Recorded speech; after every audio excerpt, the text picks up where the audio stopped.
And now I can show you our system. So we took some of our existing cubicles and created, COVID spacing for all of the out positions here. So here we have an Encore system to handle our LED wall, all the routing of the graphics machines and playback machines, and so on and so forth. So we have a whole control space for that with multi-viewers. We have a whole graphics area here for the graphics folks to come get prepped for a show. So everything from Macs and Windows machines to anything you want as far as playback and as far as Keynote and PowerPoint.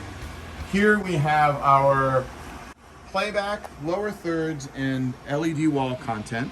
So we use Malumens for our LED wall, and we've structured the wall to be a 3-to-1 ratio and a single input, so it's very, very easy to come in and utilize standard content. You don't need special work to get done. You can do it even in a Keynote or PowerPoint deck.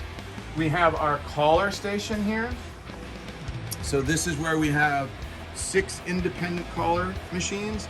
So we can utilize Zoom, VMix, Teams, Meetup, any kind of software where we're agnostic about how we bring in remote callers. So we can mix and match based on whatever content a company has or needs or what contracts they feel they need to fulfill.